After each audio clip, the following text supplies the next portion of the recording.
Hello friends, welcome to our channel study addicted academy. My name is Umesh और इस video हम discuss करेंगे Indian polity and international relation से related important multiple choice question. And this is a specially prepared test series for UPSC as well as other state PSC preliminary examinations. ये test series आपकी जो other examinations है, SSC, banking और other जो examinations हैं वहाँ पर ये जो हेल्प करेगी। और इंडियन पॉलिटी के जो है 10 to 15% वेटेज जो आप हर टेस्ट में जो इंडियन पॉलिटी की जो देख सकते हैं, समटाइम 20% तक जो इंडियन पॉलिटी जो है पूछी जाती है और इंटरनेशनल रिलेशन के भी उसमें कुछ क्वेश्चन डाले जाते हैं। हमारा चैनल जो है यूट्यूब स्टडी एडिक्टेड अकेडमी करके जो रहता है। अगर अभी तक आपने हमारा चैनल जो है सब्सक्राइब नहीं किया है तो आप हमारे चैनल को जो सब्सक्राइब कर लीजिए and make sure to press the bell icon, ताकि हमारी बनाई हुई हर वीडियो की नोटिफिकेशन जो आपको सबसे पहले मिल सके। दिस इज अ पार्ट 24 और सो फार हम 230 वैल्यूएबल क्वेश्चन डिस्कस कर चुके हैं। अगर अभी तक आपने वो वीडियोस नहीं देखी हैं तो आप पहले उन्हें देख लीजिए। और हमारा टारगेट रहता है इसमें कि हमने 100 प्लस पार्ट्स में जो है 1000 प्लस क्वेश्चन जो है Indian polity and international relation से रिलेटेड जो डिस्कस करने हैं, ताकि इसमें जो आप जो है 90 to 95% या 95% to 100% तक भी आप जो स्कोर जो एग्जामिनेशन में करके आए। फर्स्ट क्वेश्चन आप अपनी स्क्रीन के सामने देख सकते हैं। इसमें पूछा गया है कि नीचे दिए गए सब्जेक्ट में से कौन सा सब्जेक्ट जो है कॉन्करेंट लिस्ट में। कॉन्करेंट लिस्ट एक ऐसी लिस्ट है हमारी, देखिए 7 जो शेड्यूल है हमारी, 7 शेड्यूल में देखिए 3 लिस्ट दी गई है। लिस्ट 1 जो रहेगी दैट इज यूनियन लिस्ट।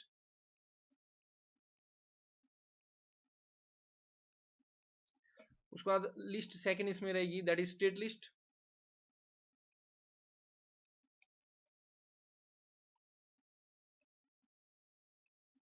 और लिस्ट थर्ड रहती है हमारे पास कॉन्करेंट लिस्ट। अब देखिए इस तरह से पावरों को जो है डिवाइड किया गया है सेंट्रल और स्टेट गवर्नमेंट के बीच। लिस्ट फर्स्ट जो यूनियन लिस्ट रहती है इसमें 97 सब्जेक्ट रहेंगे और इन सब्जेक्ट्स के ऊपर जो है लॉ जो है हमारी सेंट्रल गवर्नमेंट बना सकती है। लिस्ट सेकंड जो कि स्टेट लिस्ट रहती है इसमें प्रेजेंटली 66 सब्जेक्ट है और इनके ऊपर जो है स्टेट गवर्नमेंट जो है स्टेट लेजिस्लेटिव असेंबली जो है लॉ बनाएगी। और लिस्ट थर्ड रहती है कॉन्करेंट लिस्ट। इसमें जो दोनों, इसमें 47 सब्जेक्ट इन प्रेजेंट है और इसमें दोनों स्टेट और सेंट्रल लॉ बना सकती है, लेकिन अगर कोई कंफ्लिक्ट जो है दोनों के कानून के बीच में होगी तो सेंटर का लॉ जो है प्रिवेल करेगा। हमारी कंट्री में देखिए स्ट्रॉन्ग सेंटर का कंसेप्ट कनाडा से लिया गया है।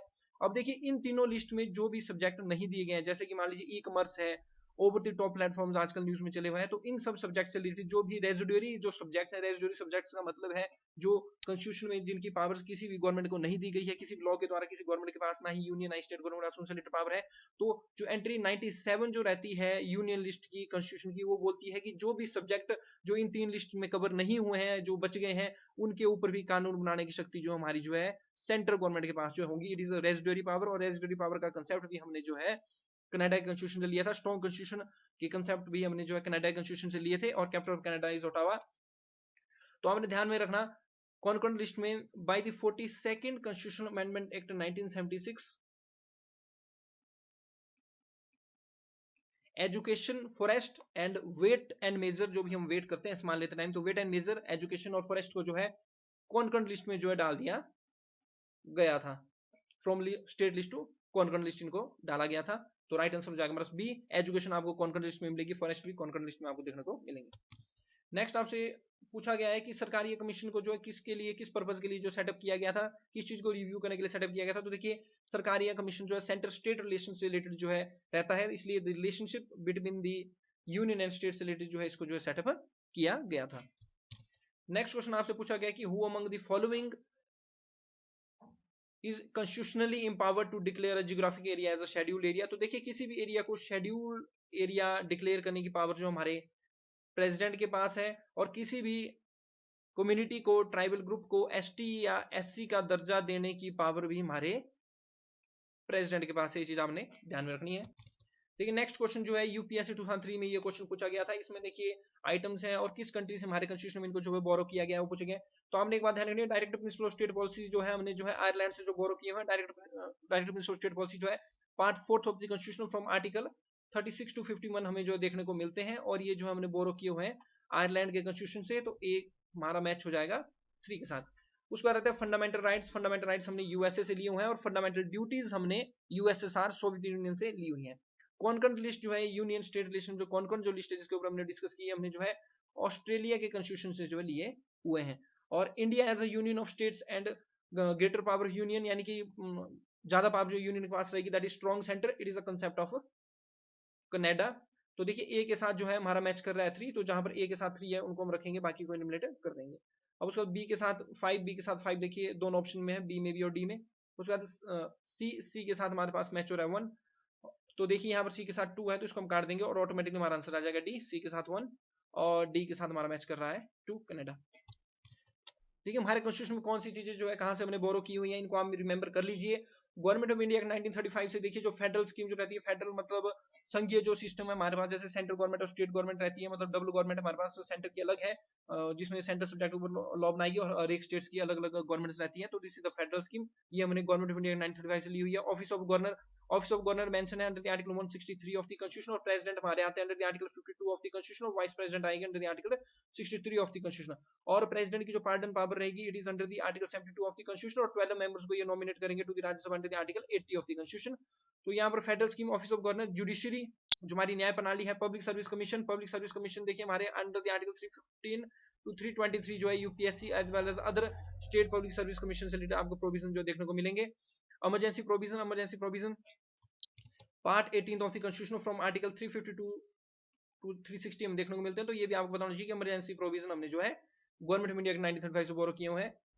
नेक्स्ट हमारा ब्रिटिश कॉन्स्टिट्यूशन जो पार्लियामेंट्री गवर्नमेंट जो रहती है हमारे पास, पार्लियामेंट्री गवर्नमेंट जिस तरह से हम एमपीज को इलेक्ट करते हैं और उसके बाद वो जो है अपने में हेड ऑफ द गवर्नमेंट जो कि चूज करते हैं, दैट इज पीएम को चूज करेंगे।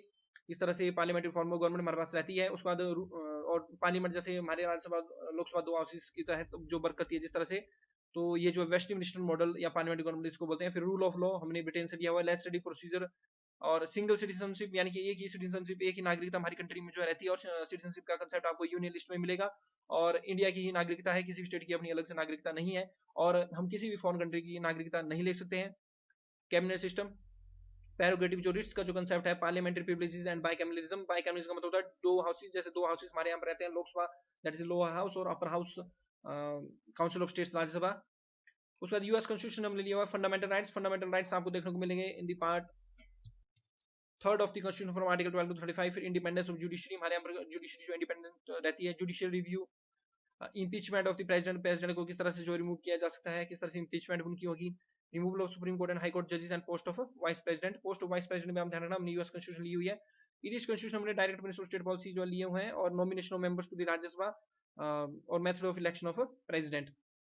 तो राज्यसभा में जो है आर्टिकल 80 की क्लास फर्स्ट के तहत जो है हमारे प्रेसिडेंट 12 जो पर्सन को नॉमिनेट करते हैं। कनाडियन कॉन्स्टिट्यूशन में देखिए हमने फेडरेशन भी स्ट्रॉन्ग सेंटर का कंसेप्ट जो हमने कनाडा से लिया हुआ है। रेजिडुअरी पावर जो रहेगी वो सेंटर के पास रहेगी। रेजिडुअरी पावर्स का मतलब है जो कॉन्स्टिट्यूशन में 3 लिस्ट में जो पावर डिवाइड है, as well as other laws के द्वारा डिफरेंट पावर डिफरेंट गवर्नमेंट को दी गई है, सेंट्रल स्टेट गवर्नमेंट को। कोई भी सब्जेक्ट जो इनमें मेंशन नहीं है, वो सारी की सारी पावरें जो कि सेंट्रल स्टेट गवर्नमेंट को अलॉट नहीं है सेपरेटली कॉन्स्टिट्यूशन के द्वारा, वो ऑटोमेटिकली सेंटर के पास जो है चली जाएंगी, उनके लॉ जो है सेंटर बनाएंगे।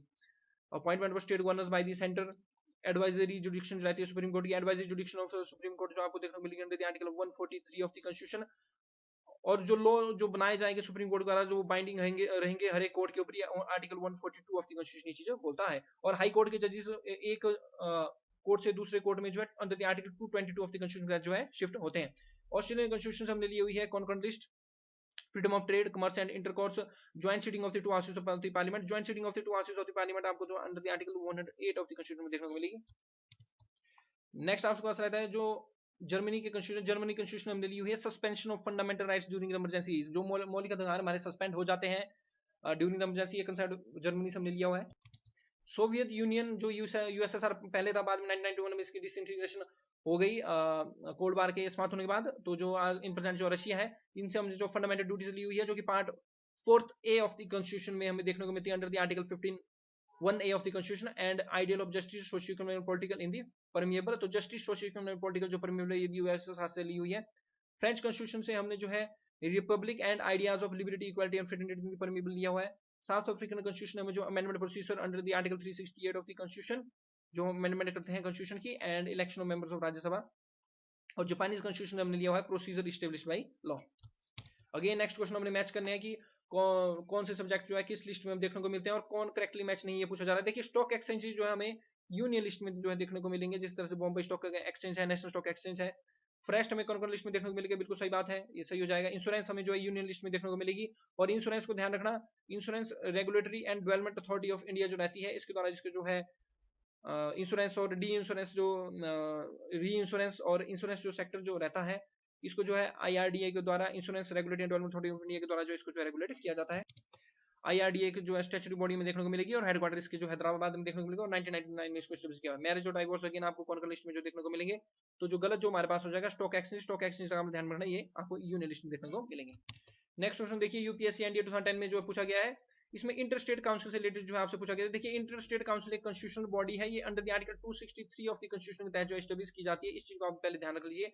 इंटर स्टेट काउंसिल जो under the article 263 of the constitution establish की जाती है, लेकिन ये जो है एक परमानेंट कॉन्स्टिट्यूशनल बॉडी नहीं है। परमानेंट कॉन्स्टिट्यूशनल बॉडी है जैसे कि under the article 324 of the constitution हमने इलेक्शन कमीशन देखने को मिलेगा, अंडर द आर्टिकल 148 जो हमें सीएजी देखने को मिलेगा, कंप्ट्रोलर एंड ऑडिटर जनरल। तो जैसे कि सीएजी हो गए, इलेक्शन कमीशन हो गई, परमानेंट कॉन्स्टिट्यूशनल बॉडी है, ये एक बार एस्टैब्लिश हो गई है, कंटिन्यू चली हुई है। लेकिन ये जिस तरह से इंटर स्टेट काउंसिल है, ये under the article 263 of the constitution जो है, ये जो एक नॉन परमानेंट कॉन्स्टिट्यूशनल बॉडीज हैं, क्योंकि जब भी प्रेसिडेंट को देखिए under article 263 of the constitution ये बोलता है कि एनी टाइम अगर प्रेसिडेंट को ये अपीयर्स होता है पब्लिक इंटरेस्ट में कि इस्टेब्लिशमेंट करनी चाहिए काउंसिल की, डिस्प्यूट्स वगैरह जो हो जाते हैं डिफरेंट स्टेट्स के बीच में, उनको रिजॉल्व करने के लिए, या ऐसा कोई सब्जेक्ट उसके ऊपर डिस्कशन करनी है कि सेंटर और स्टेट्स के जो है कॉमन इंटरेस्ट है, उस सब्जेक्ट के ऊपर डिस्कशन करनी है, और किसी भी सब्जेक्ट के ऊपर जो है रिकमेंडेशन देनी जो कि सेंटर स्टेट या स्टेट स्टेट के रिलेशंस को जो है इफेक्ट करते हैं। और इसके ये ध्यान रखना, ये जो इंटर स्टेट काउंसिल है, ये रिकमेंडेटरी बॉडी रहेगी। तो इसका आप ध्यान रखना, देखिए सही बात है, ये जो under the provision of the constitution होती है, article 263 of the constitution, council एक रिकमेंडेटरी बॉडी होगी, इनकी रिकमेंडेशन बाइंडिंग नहीं होती है। There is a standing committee of the council, बिल्कुल सही बात है, इंटर स्टेट काउंसिल की जो है एक स्टैंडिंग कमेटी रहेगी। लेकिन यहाँ पर एक बहुत इंपॉर्टेंट फैक्टर रहता है, इसके जो चेयरमैन होंगे, जो इनकी स्टैंडिंग कमेटी है, इसके चेयरमैन पीएम नहीं होते हैं, इसके चेयरमैन जो है यूनियन होम मिनिस्टर होते हैं। ये बात आपने ध्यान में रखनी है, जो इंटर स्टेट काउंसिल है उसके चेयरमैन पीएम होंगे, लेकिन जो इनकी जो स्टैंडिंग जो कमेटी होगी उसके चेयरमैन यूनियन होम मिनिस्टर होंगे। तो 1 और 2 जो है करेक्ट हो जाएगी, 3rd करेक्ट नहीं है। तो ये बात आप देख सकते हैं, इंटर स्टेट काउंसिल जो establish article 263 of the constitution of India और प्रेसिडेंट ऑर्डर के द्वारा जो है 28 मई 1990 में इसको एस्टैब्लिश किया गया था। और 263 जो है ये क्लियर करती है कि इंटर स्टेट काउंसिल जो कोई भी परमानेंट कॉन्स्टिट्यूशनल बॉडी नहीं है, और ये जो coordination between centre and union और स्टेट एंड स्टेट्स के बीच में होती है, और ये जो एनी टाइम जो प्रेसिडेंट द्वारा जो एस्टैब्लिश हो सकती है। और काउंसिल का आपने ध्यान रखना, ये कंसिस्ट करेगी पीएम, इस काउंसिल के चेयरमैन पीएम होंगे, chief minister of states and union territories जो मेंबर होंगे, एडमिनिस्ट्रेटर जो रहेंगे यूटी के, और 6 मिनिस्टर्स ऑफ कैबिनेट रैंक्स जो है नॉमिनेट किए जाएंगे पीएम के द्वारा इसमें। This is not a standing committee, inter state council जो अपने आप एक जो है स्टैंडिंग कमेटी नहीं है, इसमें एक इसकी अलग से स्टैंडिंग कमेटी होती है इंटर स्टेट काउंसिल की, जिसको हेड करेंगे हमारे union home minister. Next question आपसे पूछा जा रहा है कि कौन से दिए गए पेयर जो लेजिस्लेटिव पावर्स के साथ जो करेक्टली मैच नहीं है। देखिए सेंट्रल गवर्नमेंट जो यूनियन लिस्ट के ऊपर लॉ बनाएगी, बिल्कुल सही बात है। लोकल गवर्नमेंट के पास रेजिडरी पावर है, ये बिल्कुल गलत बात है, लोकल गवर्नमेंट के पास रेजिडरी पावर नहीं है, ये अगेन सेंट्रल गवर्नमेंट के पास जो है रेजिडरी पावर है। स्टेट गवर्नमेंट का स्टेट लिस्ट के ऊपर लॉ बनाएगी, और सेंट्रल स्टेट गवर्नमेंट जो है कॉन्कर लिस्ट के ऊपर लॉ बना सकती है, सारी ठीक है, बी जो करेक्ट नहीं है। और आपने एक बात और ध्यान में रखनी है कि स्टेट लिस्ट के ऊपर भी जो हमारी पार्लियामेंट जो है लॉ बना सकती है under the article 249 of the constitution, अगर राज्यसभा जो रहती है वो एक रेजोल्यूशन पास करती है बाय द 2/3 मेजोरिटी के द्वारा, स्पेशल मेजोरिटी के द्वारा, that is 2/3 members of the house presented voting, और बोलती है कि नेशनल इंटरेस्ट की बात है, पूरे देश के हित की बात है कि पार्लियामेंट को जो है स्टेट लिस्ट के ऊपर जो लॉ बनाना चाहिए, तभी जो है पार्लियामेंट जो स्टेट लिस्ट के ऊपर जो लॉ बना सकती है। इसलिए जो है हमारा जो सेंटर जो है स्ट्रॉन्ग रहता है। मान लीजिए कोई स्टेट रिक्वेस्ट करती है पार्लियामेंट को कि वो जो है सेंट्रल लिस्ट के ऊपर जो लॉ बनाए, या 2 और मोर स्टेट्स रिक्वेस्ट करती है, लेकिन ध्यान रखें अगर स्टेट लिस्ट के ऊपर जब भी पार्लियामेंट लॉ बनाती है तो उस लॉ को अमेंड करने की पावर पार्लियामेंट के पास रहती है, स्टेट गवर्नमेंट उसको अमेंड फिर नहीं कर सकती है। देखिए सेंटर स्टेट रिलेशन से कुछ रिलेटेड पूछा गया कि सेंटर स्टेट रिलेशन जो रहती है इंडिया में वो डिपेंडेंट होती है अपॉन, और ये यूपीपीसीएस 9 में पूछा गया था। देखिए कॉन्स्टिट्यूशनल रिलेशंस के ऊपर ये डिपेंडेंट रहेगी, कन्वेंशन और प्रैक्टिसेस कुछ इसमें फॉलो की जाती है, जुडिशियल इंटरप्रिटेशन भी इसमें रहती है, टाइम टू टाइम जुडिशरी जो है डिफरेंट रहती है, और मैकेनिज्म्स रहते हैं कुछ डायलॉग के, उनकी सब चीजों के ऊपर ये जो बेस रहती है। तो राइट आंसर हो जाएगा all of the 4 are correct. Next आपसे पूछा जा रहा है कि हमने जो मैच करना है, देखिए यूनियन लिस्ट में 97 एंट्री है, तो ए के साथ हमारा फर्स्ट ही मैच हो जाएगा। फिर स्टेट लिस्ट में हमारे पास जो है 66 एंट्री है, तो बी के साथ 3 और सी के साथ हो जाएगा सेकंड। कॉन्कर लिस्ट में 47 जो है हमें एंट्रीज देखने को मिलेगी, तो ए के साथ 1 जो है इन्हीं ऑप्शन में है, तो नन ऑफ द अबव नहीं होगा। बी के साथ 3 और बी के साथ 3 आप एक ही ऑप्शन देख सकते हैं यहाँ पर, और सी के साथ सेकंड, तो राइट आंसर हो जाएगा बी।